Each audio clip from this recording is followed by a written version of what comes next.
El asesinato de Calas, cometido en Toulouse con la espada de la justicia el 9 de marzo de 1762, es uno de los acontecimientos más singulares que merecen la atención de nuestra época y de la posteridad.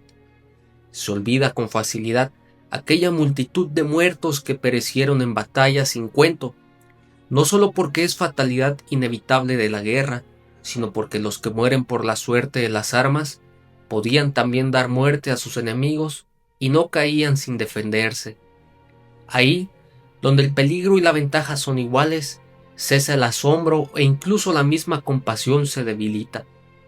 Pero si un padre de familia inocente es puesto en manos del error, o de la pasión o del fanatismo, si el acusado no tiene más defensa que su virtud, si los árbitros de su vida no corren otro riesgo al degollarlo que el de equivocarse, si pueden matar impunemente con una sentencia, entonces se levanta el clamor público. Cada uno teme por sí mismo.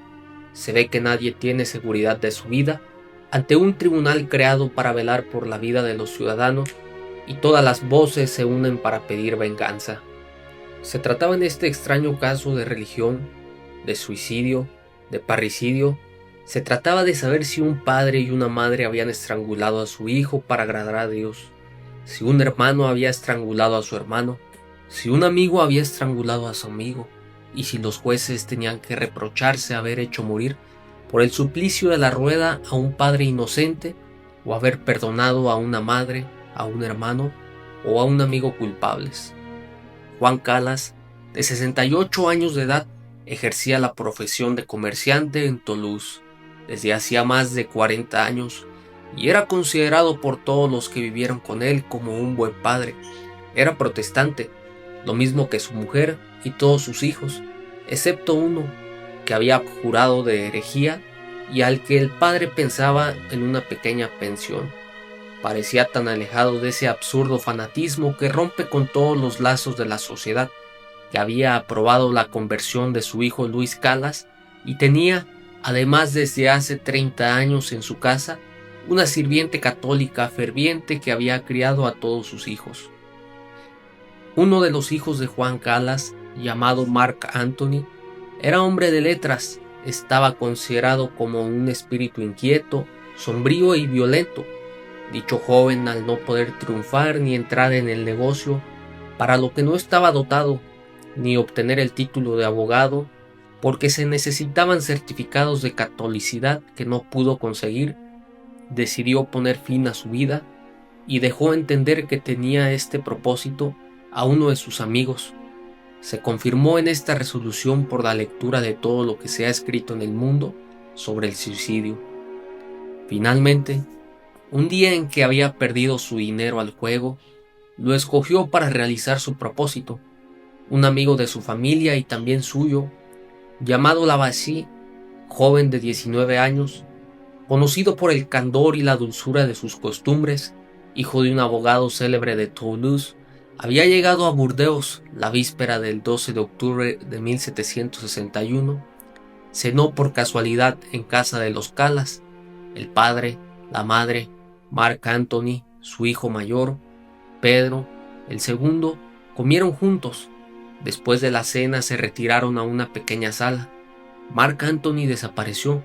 Finalmente, cuando el joven Lavassy quiso aprovecharse, bajaron Pedro Calas y él y encontraron abajo junto al almacén a Marc Antony en camisa, colgado sobre de una puerta y su traje plegado sobre el mostrador. La camisa no estaba arrugada.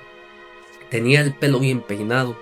No tenía en el cuerpo ninguna herida, ninguna magulladura. Pasamos aquí por alto todos los detalles de que los abogados han dado cuenta. No describiremos el dolor y la desesperación del padre y la madre. Sus gritos fueron oídos por los vecinos. Lavassy y Pierre Calas, fuera de sí, corrieron en busca de los cirujanos y la justicia.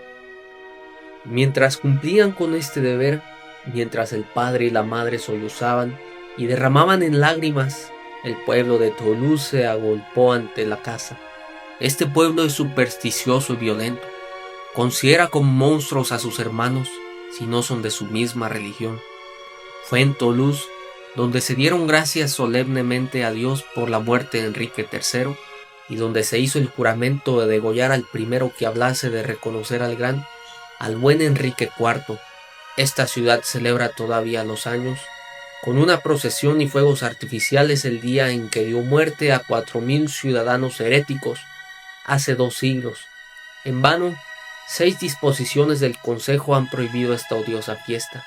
Los tolosanos la han celebrado siempre lo mismo que los juegos florales.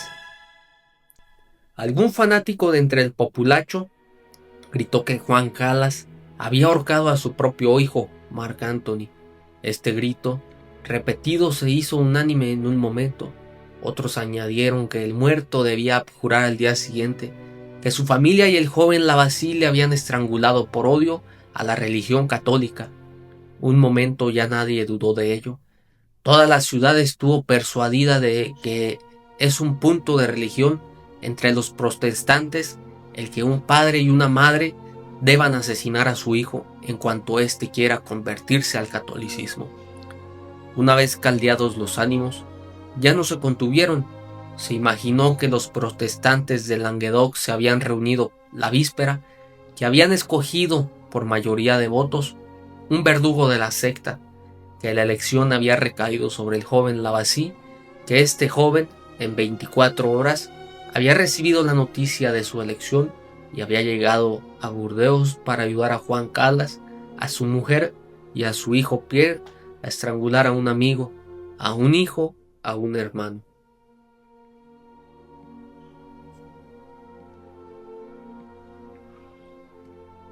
El señor David, magistrado de Toulouse, excitado por estos rumores y queriendo hacerse valer por la rapidez de la ejecución, empleó un procedimiento contrario a las reglas y las ordenanzas.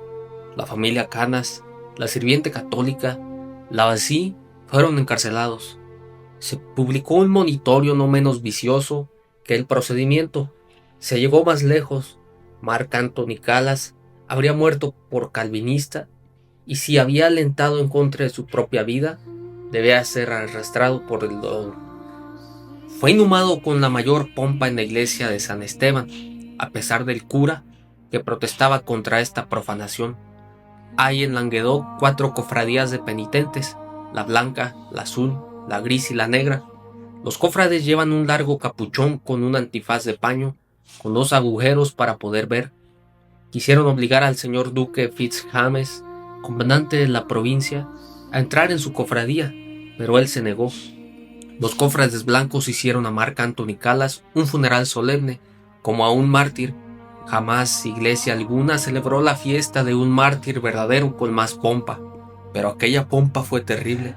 Se había colgado sobre un magnífico catafalco un esqueleto al que se le imprimía movimiento y que representaba a Marc Antony Calas, llevando en una mano una palma y en la otra la pluma con que debía firmar la juración de la herejía, y que escribía, en realidad, la sentencia de muerte de su padre.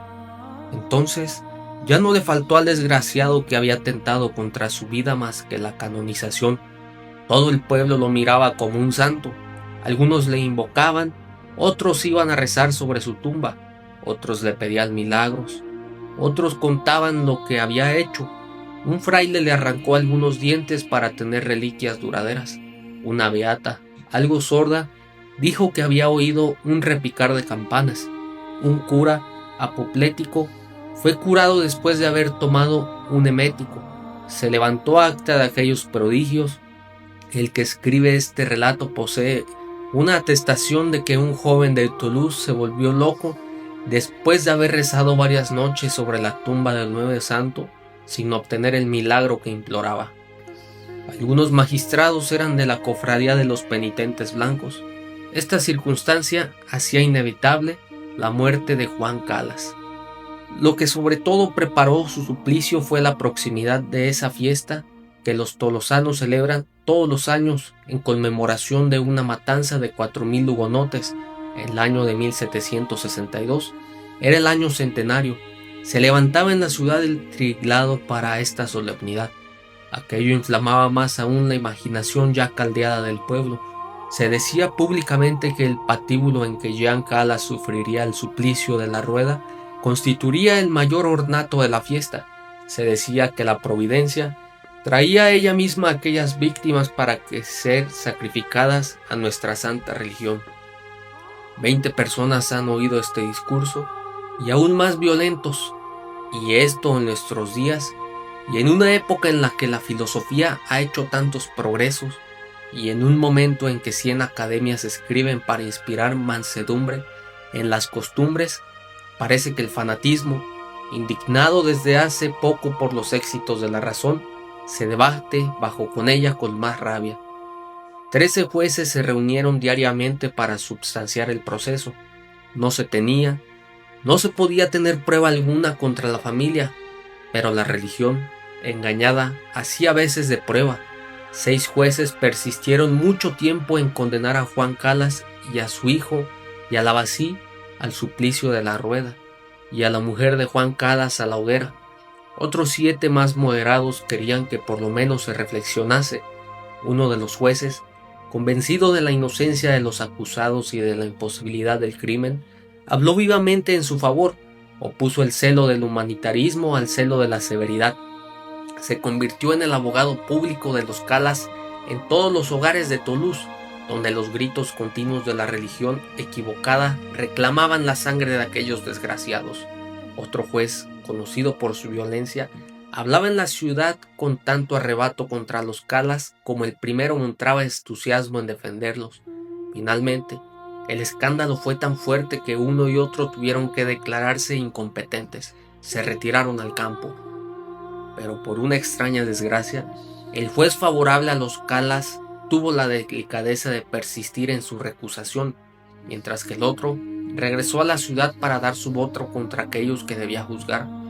Fue este voto el que decidió la condena al suplicio de la rueda, ya que solo hubo 8 votos contra 5, después de que uno de los 6 jueces opuestos a la sentencia se pasó finalmente, tras muchas discusiones, al partido más implacable.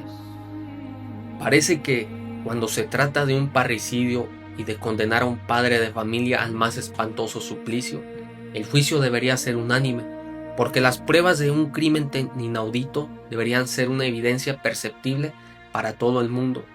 La menor duda en un caso semejante debe bastar para hacer temblar la mano de un juez que se dispone a firmar una sentencia de muerte.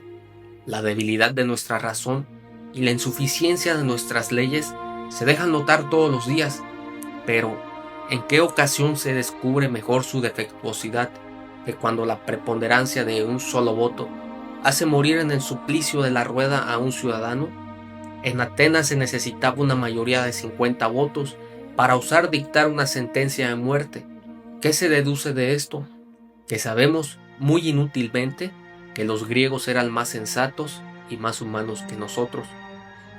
Parecía imposible que Juan Calas, anciano de 68 años, que tenía desde hace tiempo las piernas hinchadas y débiles, hubiese estrangulado y ahorcado él solo a un hijo de 28 años, de una fuerza superior a la corriente.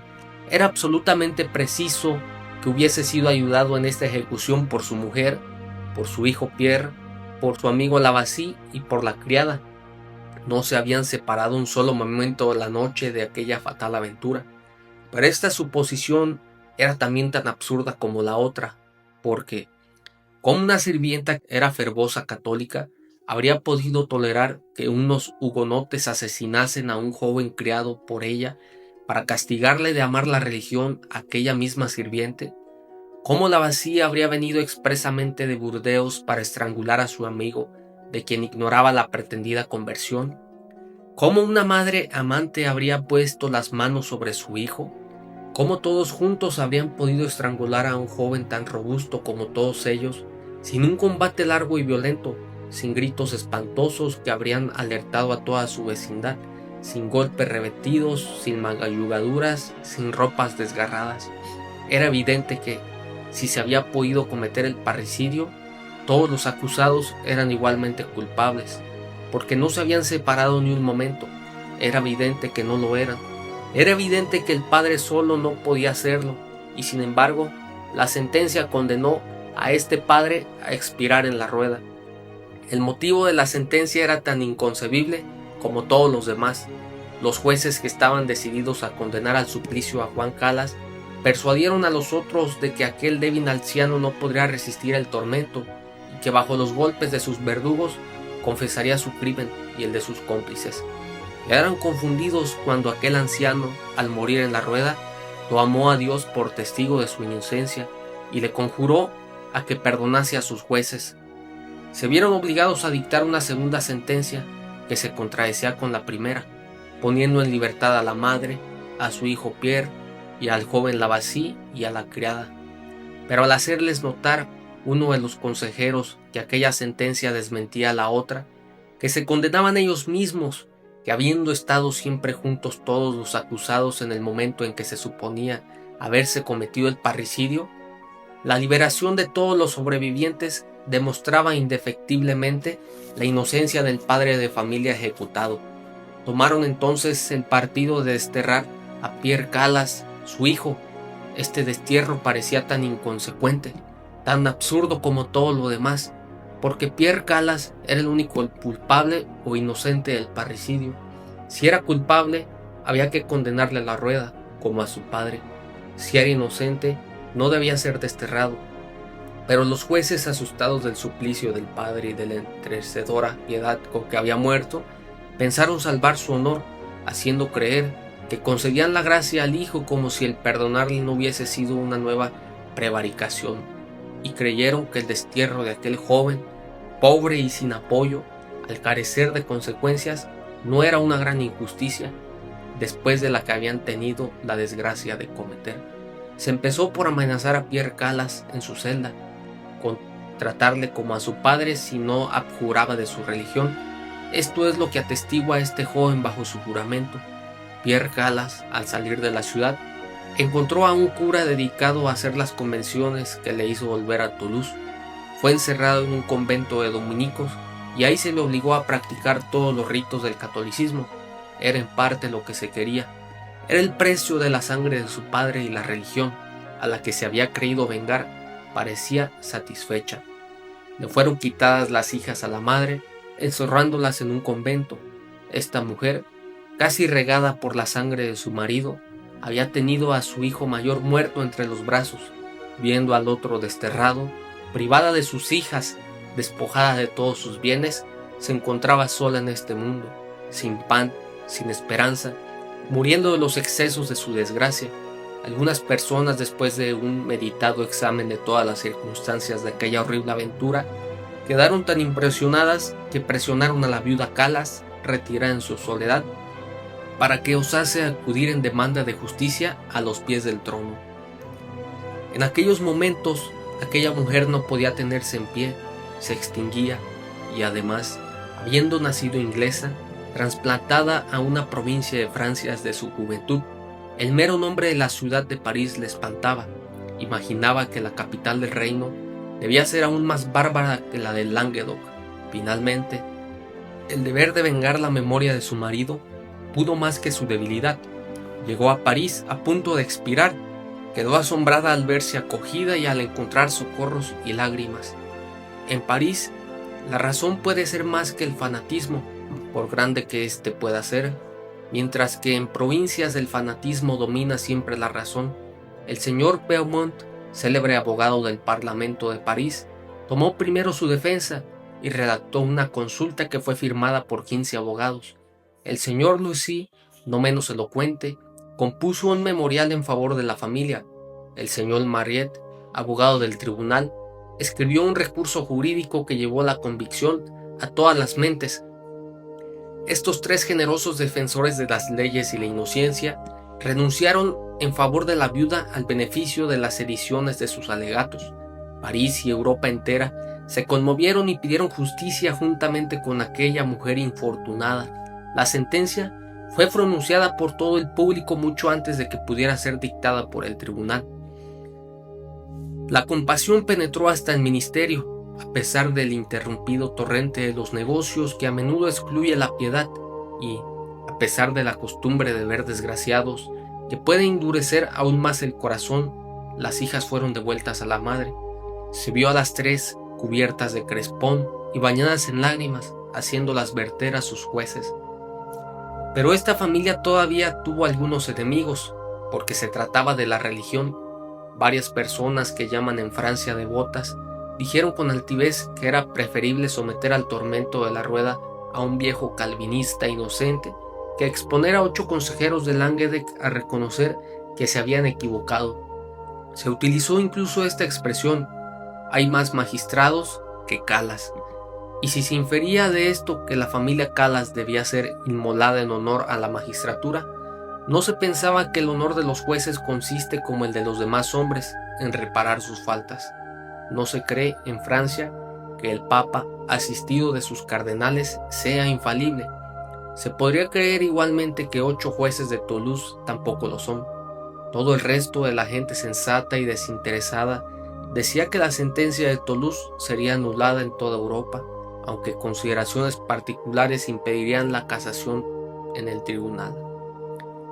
Este era el estado de esta asombrosa aventura, cuando ha hecho nacer en la mente de personas imparciales, pero sensibles, el designio de presentar al público algunas reflexiones sobre la tolerancia, sobre la indulgencia, sobre la conmiseración, que el padre Utteville llama dogma monstruoso en su declamación ampulosa y errónea sobre estos hechos, y que la razón llama atributo de la naturaleza.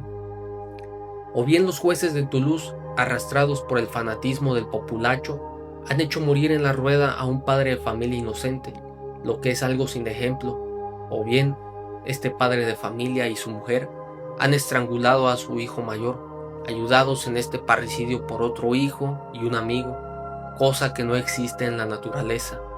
En uno u otro caso, el abuso de la religión más santa ha producido un gran crimen. Interesa, por lo tanto, a la humanidad examinar si la religión debe ser caritativa o bárbara.